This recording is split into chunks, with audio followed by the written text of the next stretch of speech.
Bonjour à toutes. Écoutez, je suis très heureux de vous retrouver. Je vous rappelle que pour celles qui regardent sur la vidéo, on se trouve au SEM 19, voilà, aux 4 rue de Thionville, de 10h à 14h. Voilà, venez nombreuses pour assister à tous les cours merveilleux dans ce séminaire. Alors, vous savez que cette semaine, on va lire la Parashat HaChodesh. Parashat HaChodesh. Donc, il y a deux parachiotes, il y a deux Sifrei Torah, un Parashat Shmini, un Parashat HaChodesh. Pourquoi Chodesh? Parce qu'on va rentrer dans le Chodesh du mois de Chazak. Il y en a 5 qui suivent. Alors, le mois de Nissan. Et donc la paracha de Chodesh, en fait, elle se trouve dans la paracha de Bo, celle qu'on va lire. C'est marqué Vayomer Hashem el Moshe ve'al Aaron be'eretz Misraim les morts. Donc on est en paix en pays d'Égypte. On est 15 jours avant la sortie d'Égypte et c'est marqué à Chodesh Azelachem. Ce mois sera, on va dire à vous, Rosh Chodeshim. Donc le Rosh, le sommet des mois. Rishon Lachem le Chodesh Hashanah, il sera le premier des mois de l'année. D'accord, donc on nous dit que le mois de Nissan est le premier des mois. Oui, ça démarre dans la Torah à partir du mois de Nissan. Daberu, El Kol Adat Ben Israël est mort, Be'asor la Chodesh Hazeh, il va écrire la MC. Donc qu'est-ce qui va se passer? Donc on nous dit que le 10 du mois de Nissan, on va prélever un agneau. Les Betavot, par famille, c'est la Baït. Veim Im'at Abaït Miyot Misé, la Karou Shreno Akarovelav. Donc si ici, on n'a pas assez d'habitants dans la maison qui vont consommer ce agneau parce qu'il est trop pépé. Ouais. Alors, on va inviter les voisins. La fête des voisins. Hein? Pas mémé Hélène, non. Mais c'est la Shreno à Karovelav. Donc il va inviter son voisin le plus proche. Beto Mirsat Nefashot, selon le nombre de personnes. Ish Lefi Ochlot et Chasso Lassé. Donc vous allez calculer en fonction de du poids, du poids du d'agneau et etc. On va devoir partager. Voilà ce que nous dit la Torah. Oui, après on nous dit que le 14 vous l'égorgerez, vous le consommerez dans la nuit du 14 au 15, et voilà, et vous mangerez les matzot, etc., etc. La première mitzvah de la Torah, avant même qu'on soit sorti d'Égypte, c'était de compter le temps. Achodesh Azelachem. Et c'est tellement important que le premier rachid de la paracha de Bereshit, au commencement, Bereshit bar Elokim et Hashem et Haaretz, Rachid vous pose là-bas, Rachid ramène la question de Rav Yitzhak, Amar Rav Yitzhak, Lo yatzari la trilat Torah et la mea chodesh azelachem.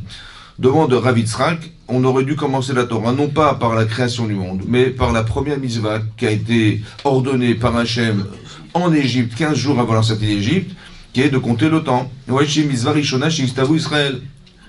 Donc c'est la première mitzvah qui est ordonnée par Hachem pour Israël. Ou mata'am patar beberishit. Et pour quelle raison il a commencé par Bereshit? Vous savez que la Torah, elle aurait dû commencer là, c'est ça. Hein. Pourquoi? Le Maharal de Prague explique parce que la Torah, c'est pas un livre d'histoire. Oui, donc on nous dit, voilà, la création du monde. Non, on aurait dû nous parler de la première mitzvah de la Torah. La Torah, c'est un livre d'enseignement, un livre de loi. Or, il aurait dû commencer par la parashat Bo, c'est ça. Donc on voit que c'était tellement important qu'on aurait dû démarrer la Torah par ça. Pourquoi la première mitzvah de la Torah, c'est de compter le temps?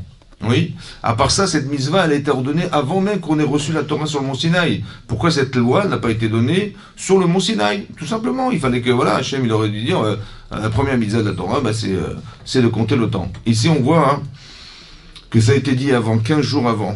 Ensuite, c'est écrit, ici c'est marqué dans la Torah, c'est marqué Achodesh Azelachem. Alors, on traduit en général, sera pour vous.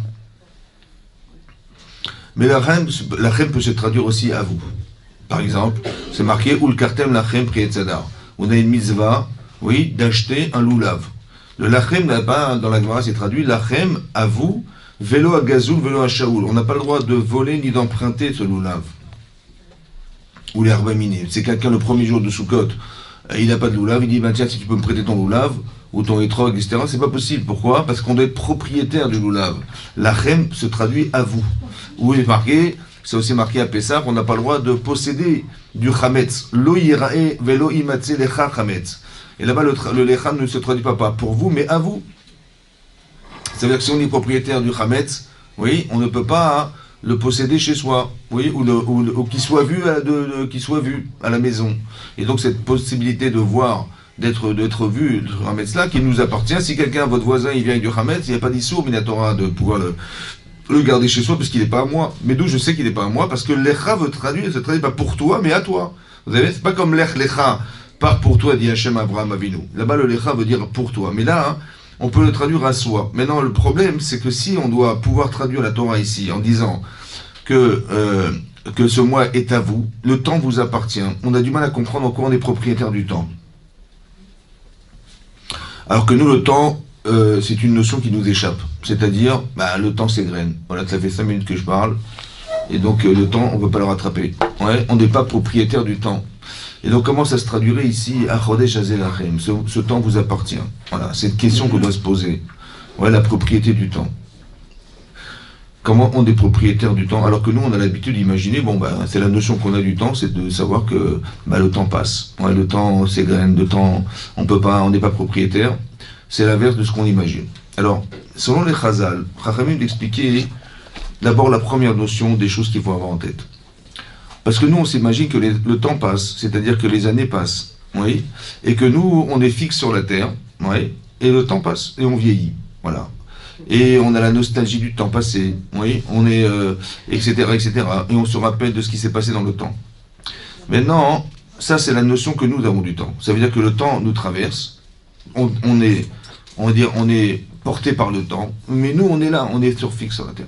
Chachamim d'expliquer que non, en vérité, c'est pas ça. C'est pas ça. Le temps, en vérité, la notion du temps selon la Torah, c'est pas celle-là. Il y a des mois dans l'année, d'accord? Et dans ces mois, il y a des notions. Le seul mois qui n'a pas de contenu, c'est le Mar Cheshvan. Le mois de Cheshvan, il s'appelle Mar. Mar, parce qu'il est amer. Ouais. Jean, Neymar. C'est ça. Non, je rigole. Non, c'est pas ça. Non, c'est pas ça. C'est que, non. Le mois de Cheshvan, c'est un mois amer. Pourquoi? Parce que quand on en a marre, on est à bout. Et quand on en a marre et on est à bout, on fait appel à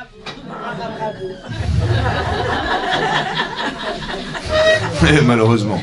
Maintenant, le Mar Cheshvan, c'est un mois amer. Pourquoi? Parce qu'il n'y a rien dedans. Il n'y a rien. Ouais, chaque mois, le mois d'Elul, le mois de Tishri, le mois de Kislev, il y a quelque chose, il y a un contenu. Mais pourquoi on a mis un contenu dans l'histoire? Ouais, pourquoi on a mis un contenu dans le temps? Alors, il faut savoir, dit les Mikoubalim m'expliquent qu'en fait le temps c'est quelque chose de fixe. C'est comme une roue, qui tourne en permanence, et nous traversons cette roue en permanence. C'est-à-dire que lorsque vous rentrez dans un espace-temps, vous voyez, comme Pessah. Pessah, c'est la liberté. Voilà, on dit, la chérout. On a été un jour libéré de l'esclavage. Alors on va repasser par la case Pessah. C'est-à-dire que l'opportunité de pouvoir réfléchir ou ressentir la liberté, elle se fera au maximum dans le mois de Nissan. Parce que vous allez traverser un espace qui s'appelle le Zman de la chérout, le temps de la liberté. Alors d'autres exemples dans la Torah, par exemple... D'autres exemples dans la Torah, l'inspiration elle est dans le temps en fait. Hachem introduit des notions dans le temps, c'est ça. Et nous on traverse le temps. Mais non, ça veut dire que le temps est fixe. Oui. Toutes les années, vous allez passer par le mois de Pessah, chaque année, mais vous allez revivre avec les expériences vécues de l'année, une autre façon de concevoir le temps. Ouais, c'est-à-dire que ce qui est marqué dans le temps. Par exemple, c'est marqué dans la Torah, c'est marqué dans le Kiddush au vendredi soir, que votre mari dit tous les vendredis soirs, c'est marqué Yom HaShishi. Oui. Yom HaShishi, Vaïchoula Hashem Ba'aret, Vechol Semaram, et ensuite c'est marqué Vaïvarech Elokim et Yom HaShivi. Hachem a béni le jour numéro 7. Et là on a un problème. Comment bénir le temps? Ouais, on dit bénir le temps, bénir le jour. Bénir les éléments présents, je peux comprendre. Par exemple, Dieu il a béni les êtres humains, donc on a la capacité de procréer, c'est une bénédiction. Il a béni la nature, donc elle peut se reproduire, c'est ça. Oui, quand Hachem il a dit « Et speri o seperi », ça veut dire que l'arbre il peut reproduire ses fruits, c'est une bracha, c'est une bénédiction. Donc il y a une application physique de la bénédiction d'Hachem sur un élément présent. Que ce soit la nature, que ce soit les animaux, que ce soit un être vivant, un humain, voilà, il y a une bracha. Mais comment Hachem il peut bénir le temps? Le temps c'est une notion, il n'y a rien, vous avez compris, il n'y a rien de physique. Comment on peut appliquer une bracha, une bénédiction sur une notion? C'est abstrait. Oui, il n'y a plus d'application possible. À part ça, la bracha d'Hachem est infinie. Comment elle s'inscrit dans un espace-temps de 24 heures du Shabbat? Hachem il était Mevarech et Yom HaShevi. Hachem il a béni le jour 7, donc le Shabbat. Mais bénir le temps, dans un espace limité, ça peut pas contenir l'infinité de la bracha. Vous avez compris? Parce que nous on est éternel. Alors on peut nous bénir, oui, mais bénir le temps. le temps, l'espace-temps de 24 heures. Tu bénis le temps, tu dis je vais bénir à jamais, ok, mais bénir l'espace-temps, c'est bizarre. Après ça, c'est connu que le Shabbat, c'est un héritage bli metzarim, c'est marqué un héritage sans limite. Vous voyez, c'est une nachala bli metzarim. Ça veut dire que dans le Shabbat, il y a une notion infinie. Vous voyez, on dit Shabbat, mais un olam haba. On dit le Shabbat est à l'image du monde futur qui est infini. Mais où est-ce qu'elle est la notion d'infini dans le Shabbat? Alors, en fait, l'idée c'est ça en fait. C'est quand Hachem, quand il a béni le temps, il a rendu possible la notion de l'infini. Pourquoi? Parce que l'infini n'existe pas. Il n'y a rien d'infini sur la Terre. Bah cherchez, vous allez voir, il n'y a rien. Sur la Terre. Là, il y a quelque chose d'infini? Il n'y a rien.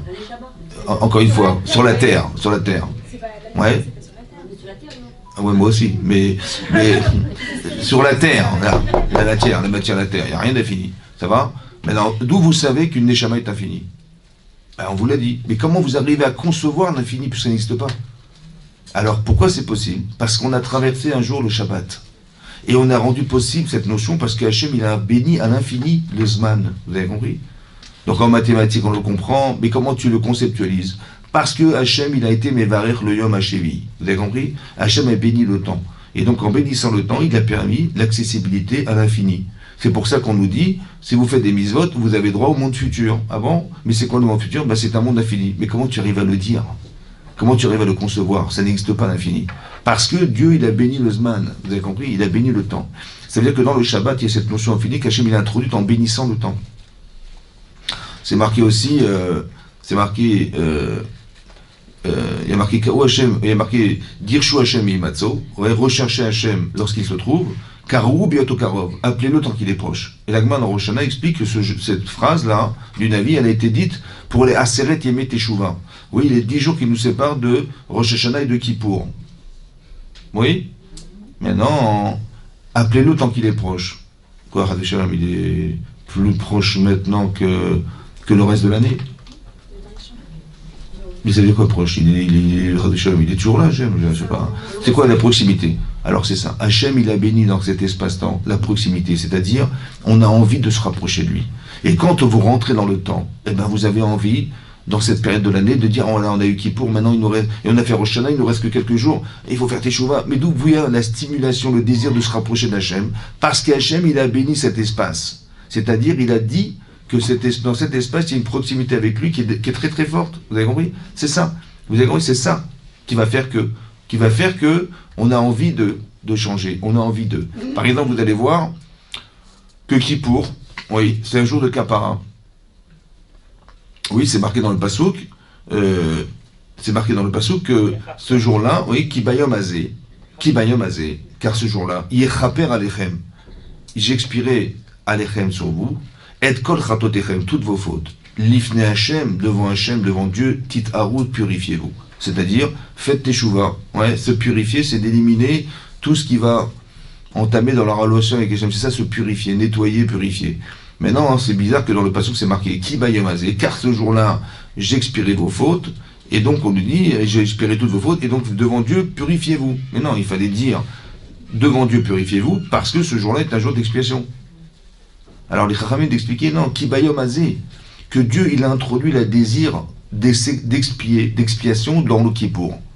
C'est-à-dire, c'est marqué que le jour du Kippour lui-même, il expie les fautes. Mais comment il peut expier les fautes sans Teshuvah? Ah pourquoi? Parce qu'Hachem il a introduit un désir de Teshuvah dans le Yom Kippourim. Kibayom Azé. Vous avez compris, dans ce jour-là il a introduit. C'est pour ça qu'on est les Juifs de Kippour. Pourquoi le type il vient pas à Purim? C'est plus sympa à Purim, ouais. Non, il va venir à Kippourim. Non, c'est le grand pardon, il est marié avec une Goya, je sais pas quoi. Il dit non, mais il a fait, je suis désolé, là je peux pas venir ce soir. J'ai rendez-vous à la synagogue pour écouter le chauffard. Mais qu'est-ce qui t'inspire à vouloir venir à la synagogue? Vous savez pourquoi? Parce qu'il est rentré dans un espace-temps qui s'appelle Kippour. Et Kippour c'est un aspirateur de Teshuvah. Donc il dit, ben voilà, lui il croit que c'est parce que c'est le grand pardon, mais se faire pardonner de quelque chose que tu vas de toute façon continuer à faire, à quoi ça sert de venir demander pardon? C'est du cinéma, ouais. Et donc c'est pour ça, c'est incompréhensible pourquoi il y va. En vérité, parce qu'il lui, sait pas qu'il est aspiré par le Zman, le temps. C'est le temps qui le pousse à faire. Vous avez compris? C'est-à-dire qu'il y a une notion du temps, qui est une introduction, en vérité, à vivre des notions. Mais il faut être adapté à ça. Ça veut dire qu'il faut le savoir. que ce temps correspond à quelque chose sur lequel on doit réfléchir, où on est absorbé par un espace qui s'appelle le temps. Voilà, ça fait partie des notions du temps. Achodesh Hazelachem, ce temps vous appartient. Vous pouvez en disposer, c'est vous qui décidez. Si oui, j'accepte d'être libre à Pessah ou pas. Il y a deux formes de liberté, vous savez, il y a la liberté physique, c'est-à-dire qu'on était prisonniers, on était des otages en Égypte pendant des dizaines et des dizaines d'années, on avait des chaînes aux pieds, on nous a brisé les chaînes, on nous avait permis d'être libres. Ça c'est la liberté physique. Mais il y a une autre prison, qui est la liberté, qui est la prison mentale, c'est-à-dire qu'on était dans nos têtes prisonniers, c'est-à-dire on est sortis comme des prisonniers, on est sortis comme des esclaves. Et on avait toujours en tête l'image de Paro qui nous suivait en permanence. Alors Hachem, pour nous libérer de cette prison interne qui était mentale, alors il a fait exprès que Paro nous a poursuivis, et il est rentré dans la mer, et la mer les a noyés, on a vu qu'ils sont tous morts, et là on a dit Aval Hachem. Et on a fait la Shira. On a chanté le jour où on a vu les Égyptiens qui étaient morts dans la mer Rouge. Mais on aurait dû chanter depuis longtemps. On aurait dû chanter dès qu'on est sorti d'Égypte, on aurait dû faire la fête. Eh ben non, on n'a pas fait la fête. Vous savez pourquoi? Parce qu'on était encore prisonniers mentalement. Et donc Hachem, il nous libère aussi mentalement. Ça veut dire qu'il y a quelque chose de très important à comprendre, c'est que la liberté ne se traduit pas simplement par une capacité à agir, mais une autre forme de liberté. La liberté de pouvoir choisir. Et ça, c'est une autre liberté. Vous avez compris? Voilà. Et donc c'est ça. Et donc pour ça, peut-être que pour être libre, il fallait du temps. Indépendamment de ça, il faut qu'on ait le temps. Quand il y a marqué dans la Torah que on travaillait bekotser ruach ou be'avoda kasha, c'est-à-dire qu'on était kotser ruach, on avait le souffle court. C'est comme si vous êtes en train de courir pour rattraper le bus, et vous avez vos courses dans les mains, et vous courez, et vous avez le bus il va fermer ses portes, et vous tapez sur la porte, il ouvre la porte, et vous rentrez. Et vous dites, alors comment ça va, madame? Laissez-moi respirer. Ça veut dire qu'on n'a même pas... C'est-à-dire qu'on n'a même pas, on n'arrive même pas à parler. C'est-à-dire qu'on n'a même pas le temps de réfléchir. Le temps. C'est-à-dire qu'on a besoin de cette notion du temps. On nous laisse du temps pour choisir. Et ça, c'est très important. C'est ça. Achodesh Hazelachem Rosh Chodashim, ce temps vous appartient, vous en êtes libre. Il fallait qu'on ait le temps pour soi, pour décider, pour choisir, pour être libre de pouvoir se déplacer. Ça fait partie de la notion première du temps. C'est la première mitzvah de la Torah, ça. Ça, c'est la première mitzvah de la Torah. Il y a une autre notion du temps qui est un peu plus complexe, mais je vais essayer de l'expliquer. L'Agma Yegman en Nida, qui nous explique que lorsqu'on est dans le ventre de sa mère, oui, c'est marqué là-bas, on est un peu comme Adam Arishon avant d'avoir fauté. C'est marqué c'est exactement les mêmes termes utilisés. Yegman dans Sanhedrin et Yegman en Nida. L'Agma en Nida dit qu'un embryon dans le ventre de sa mère, oui, il y a marqué qu'il a un air d'alouk al rocho. Il a une lumière sur la tête. Il étudie la Torah avec un ange.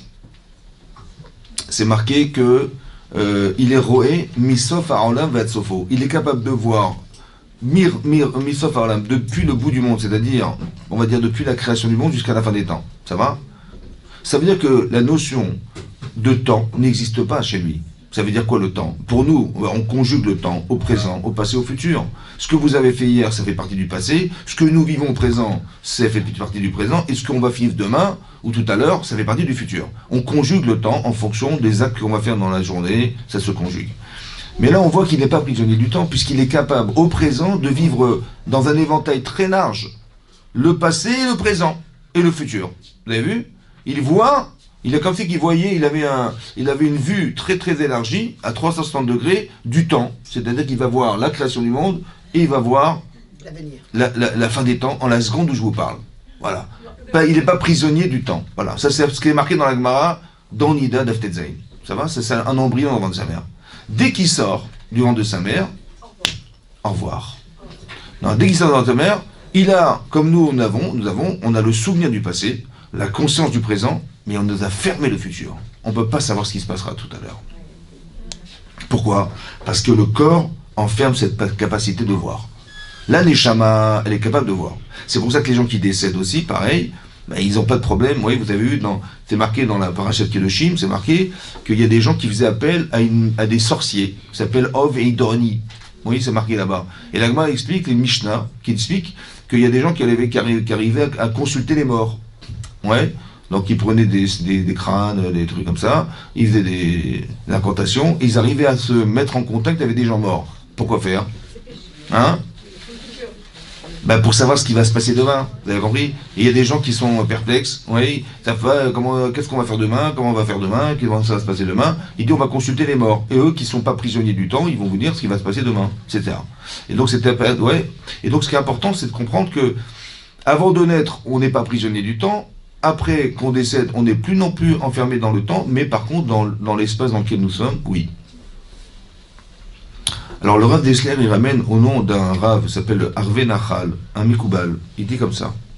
Nous, le temps, c'est 2 secondes. Ça va? Comment ça se quantifie le temps? On dit des secondes, des minutes, des heures. Oui. Par exemple, on est des kiffeurs. Il y en a qui sont des kiffs minutes, des kiffs secondes, des kiffs demi-heure. Le temps. C'est ça. Alors le Rav, il explique comme ça. Écoutez bien ce qu'il dit. Il dit en vérité, vous savez qu'on est tous venus ici dans un but particulier.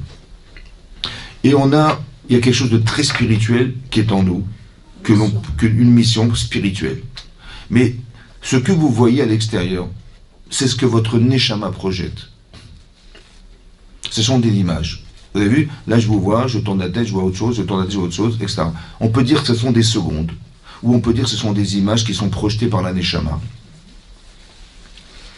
D'étudier la Torah, c'est d'avoir la vocation de déterminer ce qu'est une mitzvah. C'est-à-dire, je porte des mitzvot en moi. Je les porte en moi. J'ai une mission personnelle. Mais Hachem, il veut que je réalise cette mitzvah. Alors, il faut que je la voie, cette mitzvah. Mais moi la montrer. Ce temps t'appartient, il est en toi. Et il se projette à l'extérieur. À toi d'utiliser ta faculté à exercer quelque chose dans le temps. Et ce que tu vas faire, ça va partir, c'est un ange qui vole après. Et à la fin de sa vie, on va retrouver le monde qu'on a construit à travers les choix qu'on a fait dans sa vie. Ça veut dire que le Olam Haba, c'est quoi le Olam Haba, le monde futur? C'est un monde qu'on rejoint à partir des choix qu'on a fait de sa vie, lorsqu'on a décidé que ça c'était une mitzvah, et ça c'était une avéra. Je me suis refusé à quelque chose où j'ai pas fait la mitzvah, j'ai créé un ange en fait, qui correspond à l'envie que j'avais de ne pas faire, ou de faire. Vous avez compris ce que je veux dire? C'est quelque chose de spirituel qui était potentiel, mais qui va devenir une réalité dès l'instant où j'ai agi. J'ai profité de l'occasion d'eux. C'est pour ça que le temps, c'est une invitation à réaliser quelque chose. Et lorsque vous faites une mitzvah, par exemple, vous avez quelqu'un dans la rue qui demande de l'argent, je ne sais pas moi, ou à manger, dit ah, vous avez été sensible, en fait on vous l'a montré. Vous auriez pu tourner le regard, vous avez tourné vers lui ou vers elle, et vous avez dit oui, ben, je vais vous rendre service. Après la qualité de la façon de faire, etc., ça crée des anges qui sont en vérité différenciés en fonction de l'intérêt, de la vocation, de la kavana, de l'intention que vous avez mis dedans, la qualité. Et un jour on va rejoindre, après sa vie, on va rejoindre ça. C'est-à-dire qu'on va rejoindre le monde qu'on a soi-même créé à travers le côté spirituel ou l'inverse, Rasvé Shalom, ouais, le côté négatif, on a fait une avéra. Mais non, la différence c'est quoi? C'est que là maintenant, je sais ce que j'ai fait hier, je sais ce que j'ai fait il y a 10 ans, je sais ce que j'ai fait il y a 20 ans, je le sais, je me rappelle, je ne sais pas ce que je vais faire demain. Mais après sa mort, à 120 ans, on va voir que je vais vivre au présent ce que j'avais fait dans le futur. Je vais vivre au présent ce que j'avais fait dans le passé. Il n'y a pas de notion de temps. Vous avez compris? C'est-à-dire qu'on va vivre quelque chose, on va jouir de quelque chose qu'on a construit avec les actes qu'on a décidé de faire. À Chodesh Hazelachem, il fallait qu'on nous applique, il fallait qu'on nous explique quelle était la notion du temps, cette notion dont je vous parle, avant de nous donner la Torah. Sachez que vous êtes responsable de ce que vous faites. Mais c'est quoi la responsabilité? C'est ce que ça renvoie. C'est-à-dire que je ressens au fond de moi-même un désir. Chacun, il doit écouter son désir intérieur. J'ai envie de réaliser ma vie dans X choses. Cette volonté-là, en vérité, elle est spirituelle. C'est ce qui est introduit dans votre Neshama. Vous avez compris? Et ça, hein, ça veut dire que... Et ça se projette, ça se voit.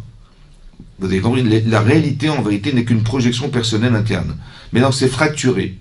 Le Rav Dessler, il dit, c'est comme un peu le cinéma. C'est quoi le cinéma? Ce sont des pellicules, des séquences, d'images. Vous savez qu'on est capable de produire 24 images pour faire 1 seconde de temps. C'est-à-dire que pour faire un mouvement, vous levez le bras, vous le baissez, ça prend 1 seconde. Il a fallu 24 images qui se succèdent pour fabriquer ce mouvement-là.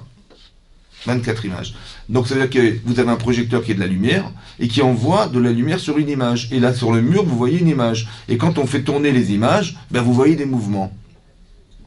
Et ben c'est exactement pareil. Votre Neshama, elle projette une image. Une image. Et cette image, c'est l'opportunité de réaliser quelque chose. Allez, prends l'occasion d'eux. C'est pour ça qu'on dit Zrizim, ceux qui sont zélés, Makdimim et Mizvot, ils précèdent, ils voient les choses, tout de suite ils sautent dessus, l'occasion d'eux. Ou quand il faut se refuser, on veut, non, je veux pas, etc. Ou quand j'ai l'occasion de faire, si j'ai dit, j'ai pas fait, ça veut dire que c'est un révélateur qu'au fond de moi, j'avais pas envie. Alors je crée un ange qui a raté l'occasion de faire. Et cet ange-là, on le retrouve à la fin de sa vie. C'est ça le Olam Haba. Vous avez compris? C'est ça qu'il explique le Rav. Donc ça veut dire que c'est quoi le temps? Le temps, c'est pas des secondes, c'est des projections d'images qui sont succédantes comme ça, tac, tac, tac, tac, tac, et vous les voyez se succéder, et on croit on a traduit ça par des secondes, mais en fait c'est des projections d'images. Vous avez compris? C'est pour ça que cette volonté-là, elle existe en nous, et plus on vieillit, et moins on a de force. Pourquoi on n'a pas de force? Parce qu'on a moins besoin de faire. C'est pas que le physique il est fatigué, et il vieillit, non, c'est que puisque l'objectif il diminue au fur et à mesure de sa vie, alors les occasions sont moins importantes, alors le corps n'a plus besoin d'exister, entre guillemets, c'est pour ça que on a moins de force, moins de courage, moins d'envie, moins de... C'est pas parce qu'on n'a pas envie. On dit, ouais, les jeunes, ils ont la pêche, ils ont machin. Ben oui, parce qu'ils ont beaucoup d'images à transposer et à voir. Alors on leur donne cette puissance, vous avez compris? Donc c'est là que le corps, il va suivre un but qui est en fait un but qui est lié au temps, qui s'appelle la projection de ce que vous voyez autour de vous. Il faut prendre l'occasion de faire. Il faut utiliser ce temps-là. C'est ce temps qui vous appartient. Achodesh Azelachem, Rosh Chodashim. C'est ça qui est marqué. Voilà. Qu'à Pessah, on avait l'occasion de manger le Korban Pessah. Profite de l'occasion de. Vous voyez? Après, tu as deux façons de le manger, le Korban Pessah.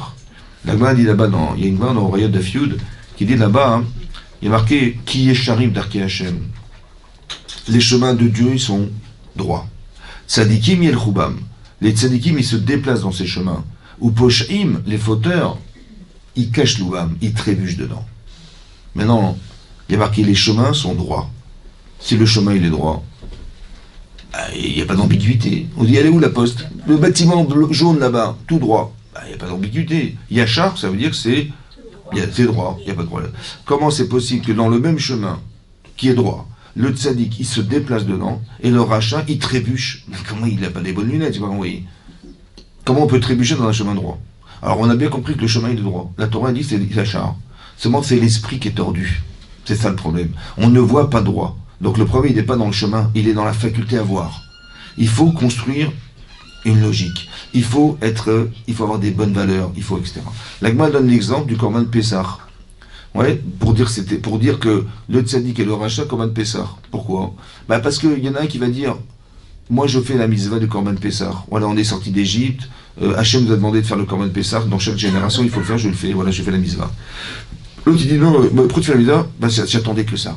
J'adore l'agneau grillé. L'agneau, les côtelettes d'agneau, les trucs, les entrecôtes, c'est super. Heureusement qu'il y a Pessah, merci Hachem. Et donc on va se régaler. Mais pourquoi tu manges? Vous avez compris? Le même chemin, ça veut dire la même chose. Mais pourquoi tu l'as vu de cette manière? Parce que heureusement qu'il y a Pessah, moi Hachem. Mais non, c'est pas pour ça qu'on mange. On mange pas pour ça, on mange pas pour la viande. On se réjouit par la viande pour inaugurer ou fêter une Pessah, la liberté. Mais pas le contraire. C'est pas qu'on va utiliser Pessah pour aller manger de la viande. Vous avez compris? C'est ça le pochéa, le fauteur. Le fauteur, c'est ça le fauteur. Un petit peu comme les Méraglim, les explorateurs. Bon. Ils vont rentrer en Israël, ils ont exploré la terre pendant 40 jours, ils reviennent. Ils vont dire, vous savez quoi? Bon. Il y a des gens, ils mouraient tous les jours. Ouais? Eretz Ochelet Yoshua, un cimetière qui consomme ses habitants. Il y avait des enterrements tous les jours. Pendant 40 jours, il enterrait tous les morts. Ouais. Et là-bas, la Rachid amène dans la paracha, et c'est marqué dans la Gemara Sota, qui dit que, mais comment ils ont osé dire un truc pareil? Au lieu de dire, on est rentré en Israël. Bon, on n'a pas été dérangé, ils enterraient des morts toute la journée. Ça va? Grâce à Dieu, on a pu explorer la terre sans être dérangé. Nous dire merci à Hachem qu'ils étaient occupés à enterrer des morts. Ils ont dit, mais c'est quoi cette terre de fou là où ils enterrent des morts tous les jours? Vous avez vu la vision? Le même chemin. Pourquoi tu vois tordu? Au lieu de dire, grâce à Dieu, on n'a pas été dérangé, ils enterrent des morts, ça ne nous a pas empêché de pouvoir explorer la terre d'Israël. Heureusement qu'on n'a pas été embêtés. Merci Hachem. Ils ont dit l'inverse. Ils ont retourné contre Hachem ce qu'ils avaient vu en prétextant que c'est une ère où, je sais pas, il doit y avoir des épidémies toute la journée. Vous avez compris ce que je veux dire? Mais c'est pourquoi tu vois comme ça? Pourquoi? Le chemin, il est droit, mais dis clairement ce que tu vois. Dis merci Hachem. Non, on va retourner les choses. Vous avez compris? C'est ça. C'est-à-dire que la vision, elle est fausse. La vision est fausse. C'est ça. Comment tu exploites le temps? C'est-à-dire, ce que tu vois, c'est ce qu'on voudrait que tu comprennes. On voudrait que tu tires des leçons. On voudrait que tu puisses te rapprocher d'Hachem grâce à ça. Mais non, ça dépend comment tu es. Est-ce que ta tête, elle est polluée ou elle est claire? C'est ça. Est-ce que ta tête, elle est dans l'intérêt de toi ou la tête, elle est dans l'intérêt de d'évoluer dans ta vie? Donc au départ, est-ce qu'on a les bonnes lunettes? Comment tu vois la vie? Comment tu la vois cette vie? Ouais. Le temps t'appartient. Ce temps-là, il appartient. Seulement la lecture, c'est ça la différence entre le tzaddik et le rachat, c'est qu'il faut construire chez nous une conscience qui nous permet de bien voir. À la lecture de la Torah. À la lecture de la Torah, tu vas comprendre que tu peux voir différemment, tu devrais voir autrement. La Emunat Hashem, oui, tu devrais voir autrement. Savoir que Hashem, il nous invite à vivre des expériences de vie qui devraient nous amener à réfléchir autrement. C'est ça. Ça fait partie de la mitzvah de compter le temps. Ça fait partie de la mitzvah de savoir que ce sont des opportunités pour réussir à atteindre ce qu'on espère atteindre un jour. Vous avez compris? C'est ça. Et même dans les expériences de vie, on a fait des erreurs, on peut rattraper le temps. Comment ça marche? Alors justement, comment ça marche? Il y a Gemara dans Yuma Daf Pevav. La Gemara dit là-bas que si des gens ils font teshuva, oui, be'ira, c'est-à-dire, voilà, j'ai peur de ce qui va m'arriver, et voilà, j'ai fait des avérotes, quelqu'un il a fait des fautes, mais bémézid, volontairement, il a transgressé Shabbat, il mangeait pas cachère, volontairement, il est juste pour embêter le bon Dieu, bon, la pire des choses. Et après, il s'est rendu compte qu'il a écouté les drachot, il a écouté des rabbanim, il a dit, voilà, mais je me suis pas rendu compte de la gravité des choses, et il fait teshuva mi'ira. Ça veut dire, soit il a peur de ce qui va lui arriver, soit il a honte, on va dire, d'avoir mal agi. Il se sent mal à l'aise, il a peur d'être en porte-à-faux avec ce qu'avec Hachem il attendait de lui. Ça va? La Gemara, elle dit là-bas que les avérotes qu'il a faites, les fautes qu'il a faites, bémézid, volontairement, elles deviennent des accidents. Des shgagot, shageg. Quelqu'un qui a fait bémézid par volonté de transgresser la Torah, il a une punition qui n'a rien à voir avec quelqu'un qui l'a fait par accident, par inadvertance ou par méconnaissance. Quelqu'un qui ne savait pas que Shabbat on ne devait pas porter, eh bien il était amené à Korban. Mais s'il dit je sais qu'on ne peut pas porter volontairement, il est condamné, c'est condamnable ça. C'est pas pareil, c'est pas la même chose. Et donc on voit qu'on transforme une avéra, ouais, par la teshuva, on la transforme en shogeg, en accident, en inadvertance. Et la Gemara dit que si quelqu'un il a fait teshuva mais avar, alors qu'il avait fait transgresser la Torah avec tout l'intérêt, toute la volonté de transgresser la Torah, il a dit j'ai honte, voilà Dieu il m'a sauvé la vie, il était très malade et il a vu par miracle qu'il s'est sauvé, il dit mais Dieu existe c'est sûr, et par amour pour Hachem il fait teshuva. Alors on dit que les fautes qu'il a faites des mésides dans le passé, elles deviennent des srouillottes, des mérites. Maintenant, ce que j'avais pas compris, c'est comment tu transformes une mitzvah. Mais ce qui est fait est fait. Ben, le type, il a cassé comme ça judiciaire, il a fait 15 ans de prison, il a fait tchouva me'ava. Alors Hachem, il dit, écoute, ta prison, ça devient un mérite. Comment ça devient un mérite? Oui, ça m'a poussé à devenir cette personne. J'ai compris, dorénavant, tiens-t'y bien, dorénavant, tu fais partie de la tranche des jambons. Oui. Oui, la tranche des jambons. La tranche des jambiens. La tranche des jambiens. Tu fais partie de la tranche des jambiens. Et avant, non. Dorénavant, t'as fait tes chouvas, super, Mazal Tov. Mais ton passé reste ton passé. Depuis quand on transforme le passé? Qu'est-ce qui peut transformer le passé en mérite? Mais la Vera, elle est là, on a les photos. Il avait fait des grillades sur la plage de Deauville, Shabbat. Il avait les photos, il avait les vidéos.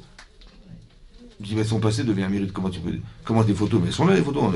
Là-dedans, on les a. Comment on peut transformer un acte passé en mérite? C'est pas possible. Ou bien, on dit, non, comme c'est qu'il n'avait pas fait exprès. Comment ça n'avait pas fait exprès? Mais il est en voiture, il allume la radio, et tout ça, on a fait la vidéo. Il disait, Shabbat Shalom, il a pris le rabbin, il a fait Shabbat Shalom, je peux vous amener en voiture à la synagogue? Pas possible. Comment s'imaginer qu'on peut transformer d'un vérin en mérite ou le pauvre il n'a pas fait exprès. Comment ça n'a pas fait exprès? Il a fait exprès? Ouais. Comment c'est possible? Alors il faut comprendre deux choses. Il y a deux choses. Des actes ne peuvent pas se rattraper. Les gens disent, vous savez, il y a quelqu'un une fois il m'a dit, je lui ai dit pourquoi tu t'arranges pas, tu fais pas de tchouva, tout ça. Il me dit, vous savez, j'ai fait tellement d'avérotes, c'est impossible que Dieu me pardonne. C'est impossible, je ne peux pas. Je ne peux même pas imaginer que. Je lui dis, mais elles sont où tes fautes? Il me dit, bah dans mon passé. Je dis, mais elles sont où? Bah elles sont derrière moi. Je lui dis, bah retourne-toi. Il me dit, mais comment ça retourne-toi? Je dis, retourne-toi, tu vois quelque chose? Il dit, non. Je dis, ben alors, tu te rends compte? Tu t'es fait avoir parce que tu croyais que tu devais rattraper ton passé. Mais tu ne peux pas rattraper ton passé. Tes actes passés sont passés. Ça veut dire que de conjuguer au passé, c'est de conjuguer des actes passés. D'accord. Il dit, oh, j'ai compris. Je dis, par contre, tu en as le souvenir? Je dis, oui. Est-ce que psychologiquement, ça t'atteint? Ben, je dis, oui. Est-ce que maintenant, ça te gêne? Je dis, oui. Mais ce passé, il est où? Je dis, mais il est où? Ben, il est là. En fait, il est où? Il est dans votre conscience. Ça veut dire que vous vous déplacez avec la conscience du passé. C'est ça que la Gemara voulait dire. Elle ne voulait pas parler des actes passés qu'on ne pourra jamais rattraper. Mais ce temps vous appartient. Il est en vous, en fait. Vous portez tout votre passé en expérience, ou en moment tragique, ou en drame. Tout ça, vous avez compris? C'est quelqu'un, je sais pas, il me dit, je pense à la mort toute la journée, mais qu'est-ce qui t'arrive? Ben écoutez, je suis tombé des escaliers, j'avais 5 ans, et j'ai cru que j'allais mourir. Et là, ça me suit. Je dis, vous avez quel âge, monsieur? Il me dit, j'en ai 45. Et je dis, mais ça fait 40 ans que vous pensez que vous avez 5 ans? Je dis, oui, j'ai vécu. Oui, j'ai compris, mais alors, vous aviez 5 ans, vous savez pas quoi faire, vous avez vu vos parents paniquer, vous avez eu peur. Ok, mais vous avez 45 ans. Si vous tombez des escaliers, qu'est-ce que vous faites? Je dis, bah, je vais à l'hôpital, je mets un plâtre. Et je dis, bah, considérez que vous avez 45 ans. Et pas 5 ans. Ça veut dire transformer votre passé en chrouillotte. Vous avez compris? Mérite. Ça veut dire que tu vis avec le traumatisme du passé. Ce passé, en vérité, il t'a poussé à faire tes chouvas, c'est vrai. Tu te rappelles des grillades sur la plage à Deauville. Tu dis, mais j'ai honte, comment j'ai pu faire un truc pareil? Si j'avais su, j'aurais jamais fait un truc pareil. Tu deviens Shogeg. Tu deviens cet homme, en fait. Vous avez compris ce que je veux dire? Ou tu dis, mais Hachem, il m'a sauvé la vie. Mais par amour, mais bien sûr que j'ai honte, comment j'ai pu transgresser la Torah, c'est honteux, mais par amour, pour Hachem, je vais t'échouva. En vérité, qu'est-ce qui va se passer? À cause de la véra du passé, mais c'est quoi? L'influence qu'a eu le passé dans ta vie. C'est l'influence qui change. C'est l'influence qui devient, vous avez compris? C'est l'influence qui devient Shogeg. C'est l'influence qui devient Serhout, mérite. Parce que l'influence qu'a l'acte sur toi, elle est restée, tu ne peux pas l'enlever. Ce temps t'appartient. Tu peux changer toute ta vie en une seconde. Pourquoi? Parce que, en vérité, le passé, il est où le passé? Hein? Comment? Il n'existe pas le passé. Le passé, vous ne pouvez pas le rattraper. Dieu ne peut pas vous dire, faites tes chouvas, mesdames. Il faut faire tes chouvas. Qu'est-ce que je peux faire? Mais rattrape ton passé. Mais je ne veux pas retourner en arrière. Par contre, ce que je peux faire, c'est retourner en moi, en arrière. De regretter l'influence qu'a eu l'acte sur moi, ça, je peux le regretter, cet acte-là. Vous avez compris? Je ne vais pas regretter ce que j'ai fait, parce que je ne peux pas. Je ne peux pas retourner en arrière. Par contre, l'influence qu'a eu l'acte sur moi, ça, je peux le regretter. Parce que je suis sous influence de cet acte. Vous avez compris? Sous influence. Ça, tu peux modifier. Donc, si, en vérité, mon présent, c'est tout le concentré de ma vie. Oui? Donc, il est où le passé? Il n'existe pas. C'est votre présent. La seconde où je vous parle, c'est toute votre vie. Ça va? Donc le passé n'existe pas. Le passé, en vérité, il est concentré dans tout mon présent. Donc si je change mon présent, je change toute ma vie. Il n'y a pas de passé. Vous comprenez ou pas? Il n'y a pas. On va conjuguer au passé ce qu'on a fait dans sa vie, mais on ne peut pas conjuguer au passé ce qui est présent, puisque c'est ma vie. Quand vous dites, je sais pas moi, vous avez 10 ans, vous avez envie de vous acheter un camion électrique ou une poupée, et vous avez 20 ans, c'est fini les poupées. Non, vous n'avez pas fini? Eh bien écoutez, on va vous acheter un biberon.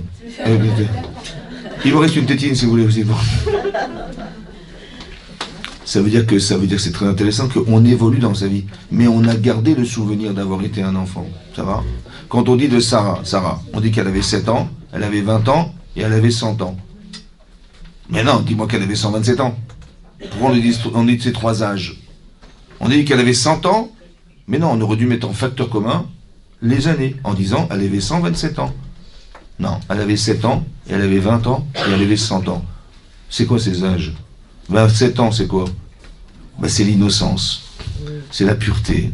Voilà. 20 ans. On mûrit.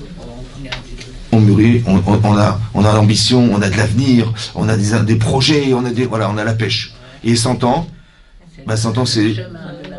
Non, ouais c'est vrai, mais quelque part, c'est aussi toute l'expérience, c'est l'intelligence, c'est toutes les valeurs qu'on a pu accumuler. Mais non, le problème il est là, écoutez-moi bien. Dès l'instant où on a dit, tu vas arrêter d'être un gosse, hein, tu te comportes comme un enfant, ça pas honte, on a occulté carrément l'enfant. Terminé, on n'est plus des enfants. Elle a dit non, moi je veux rester une enfant.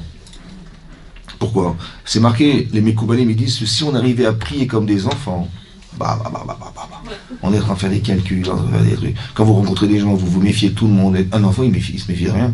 Il a cette naïveté, en fait. Ouais, il est ouvert à tout, il a un amour pour tout le monde, il fait pas de différence. Ouais.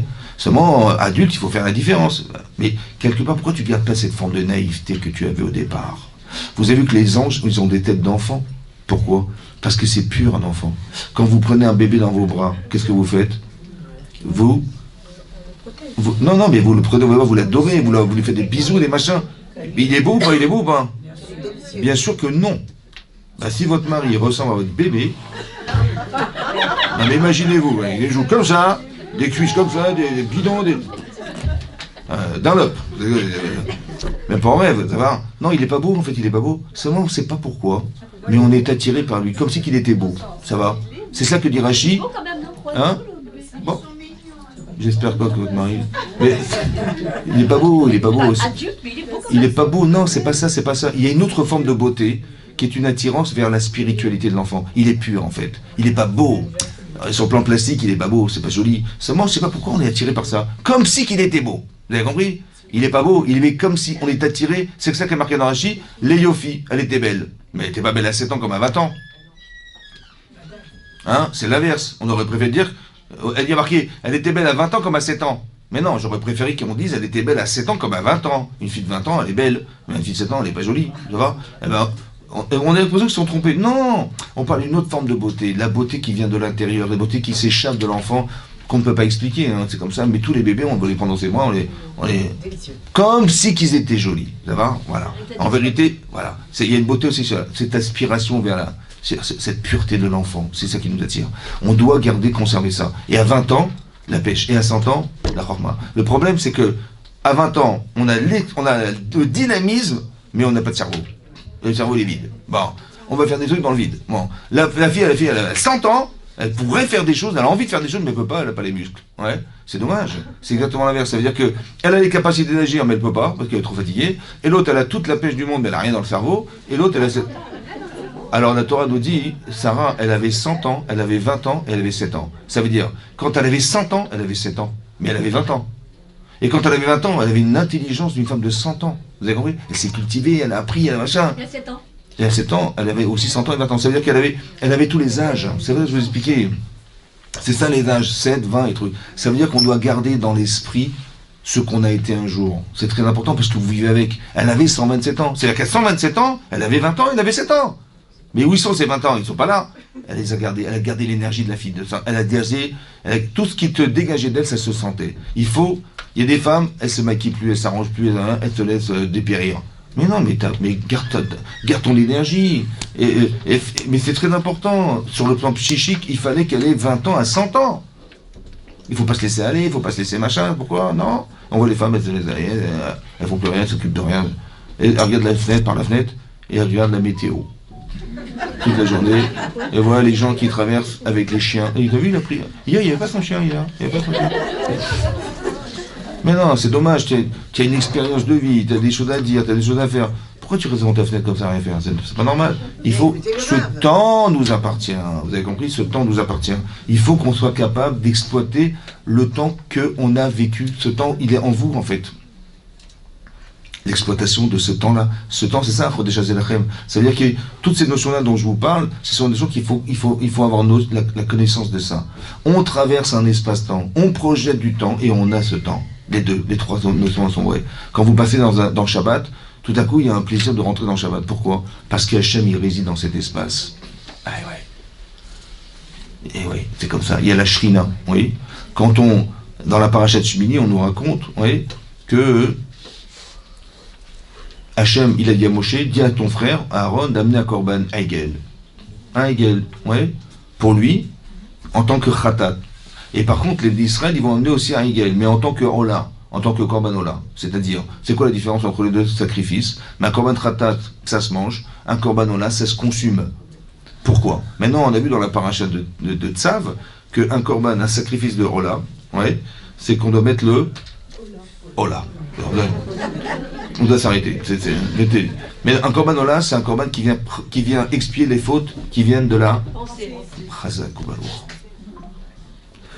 C'est dur de contrôler les pensées. Comment tu peux me demander d'amener un sacrifice sur la pensée? Waouh. Sur des actes, je comprends, mais sur la pensée, c'est quasiment impossible.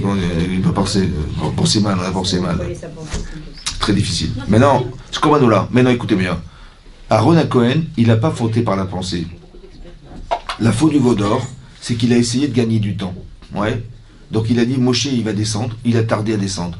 Eux, ils ont cru qu'il était mort. C'est pas vrai, il n'est pas mort. Je sais qu'il va mort. Je vais gagner du temps. Qu'est-ce qu'il a fait? Il a dit demander à vos femmes qu'elles donnent leurs bijoux en or. Les femmes, elles vont dire, mais pas du tout, ils vont refuser, ça, on va gagner du temps. Et c'est ce qu'il a espéré. Ils ont pris leurs bijoux à eux, carrément les leurs, ils ont donné directement, sans passer par les femmes. Mais ce que je veux dire par là, c'est que elles ont refusé. Mais qu'est-ce que je veux dire par là, c'est que il n'a pas pensé. Lui, il a bien pensé. Seulement, il a participé à la faute du veau d'or. Alors, il va amener un korban khatat. Par contre, les Bnei Israël, ils ont pensé qu'on avait bien fait. Il fallait un veau d'or. C'est-à-dire, il fallait trouver un moyen intermédiaire qui allait nous permettre de communiquer avec Hachem, puisque Moshe est mort. C'est ce qu'ils ont cru. Alors, ils dit, on va faire le veau d'or. Au moins, dorénavant, on va passer à travers ce veau pour pouvoir communiquer avec Hachem.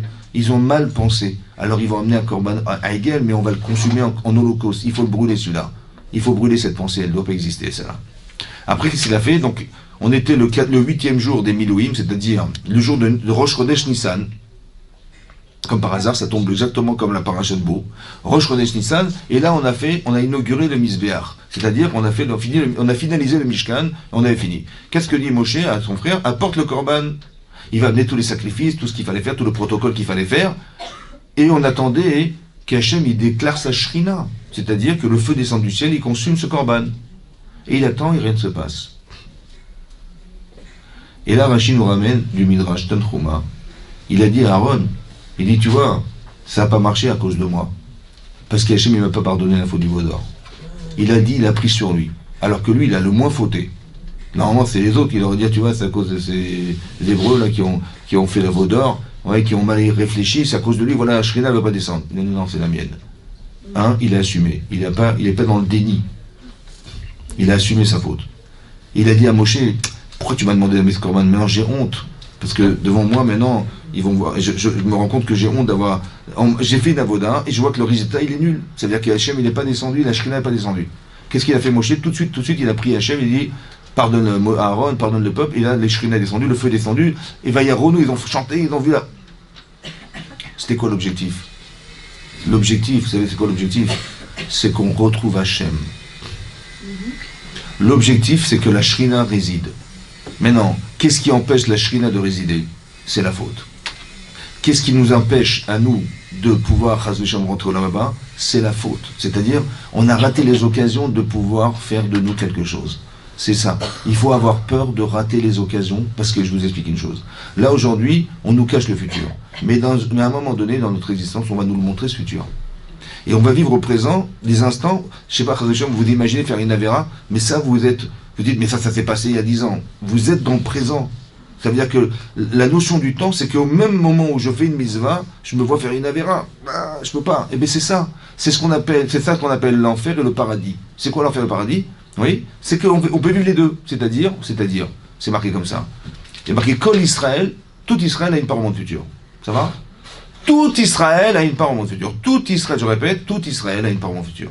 Et la Mishnah continue dans Sanhedrin, elle dit Ve'elohen she'enaim chelek. Et voici ceux-ci qui n'ont pas de part.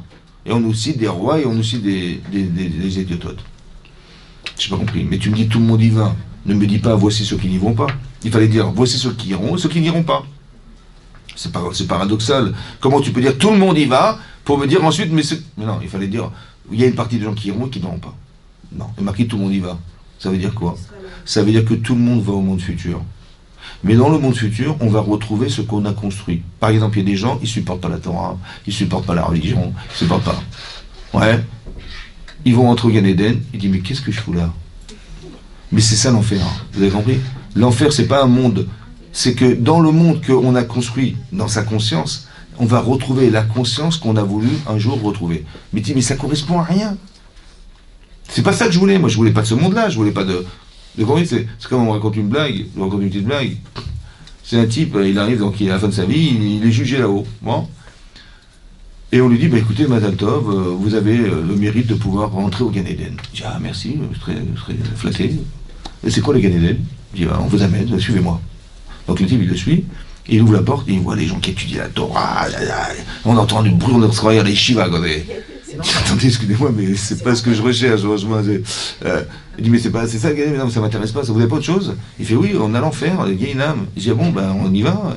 Ben suivez-moi. Et puis il arrive, et puis il fait, tiens, c'est marrant, il fait de plus en plus chaud, là, qu'est-ce qui se passe et tout. Il fait, bah le Gehinam, c'est le feu. Ah pardon, le feu, hein, je veux pas brûler, non, excusez-moi, le feu, non, je veux pas te brûler, le feu, je veux pas. Vous avez pas autre chose? Il fait, oui, bien sûr, on a autre chose, on y va. Donc il suit moi, il avait, et puis il ouvre la porte, et puis il voit des champs de marijuana, des champs de drogue, de la marijuana, de cannabis, de tout. Il fait, mais c'est ça que je veux, mais bah, écoutez, bah, signez, pas de problème, vous signez, l'autre il ferme les portes, la clé, là, clac, clac, et le type il voit une feuille de marijuana, mais comme ça, il prend cette feuille, une feuille de drogue, la drogue, il fait ça, il la roule comme ça, il dit au type, voilà, il voulait fumer ça, parce que c'est un gros. Il fait, il n'y a pas du feu? Il dit, le feu, c'est là-bas.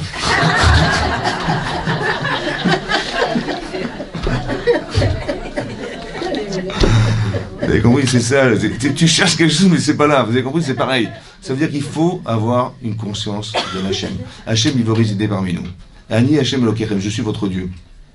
Il veut qu'on soit avec lui, il veut qu'on... Donc à nous de faire en sorte qu'on se retrouve. Et ça fait partie des notions qu'on doit construire dans sa vie. Cette conscience d'être proche d'Hachem, la Emunat Hachem, l'envie de faire des mitzvot, c'est ça qu'on va retrouver un jour. Alors, vaut mieux que se préparer dans l'espace-temps qui est le nôtre. C'est une occasion, c'est un cadeau extraordinaire de pouvoir le faire, déjà. Et ben ça, c'est l'occasion de le faire. Et pas de se dire, bah, tu te rends compte, je vais me retrouver un jour avec mes avérotes en face de moi, je vais me retrouver avec des gens qui vont voir mes avérotes, je me suis caché de faire des trucs et tout, en fait ça fait partie, mon passé fait partie de mon présent, mon futur fait partie de mon présent. Non, je veux pas. Alors je veux faire tes chouvins. Je veux effacer ce temps-là. Je ne veux plus ressembler à cette personne. Et si c'est comme ça, alors ce passé, il disparaît, puisque c'est mon présent. Vous comprenez ce que je veux dire? Donc ça veut dire que c'est très facile en vérité de se rendre compte de ce qu'on a risqué de perdre si on fait des bêtises pareilles. Qu'est-ce qu'on a à gagner de se retrouver avec Hachem pour l'éternité? Et ça, hein, c'est un bénéfice qu'on doit, Ben et fils. Vous avez compris? C'est ça les descendants. C'est ça le bénéfice. Ouais? Bah oui, c'est ça. On a le bénéfice de pouvoir se gratifier Ben Hachem, d'être avec Hachem, et on espère très prochainement la Géoula. Amen. Merci beaucoup.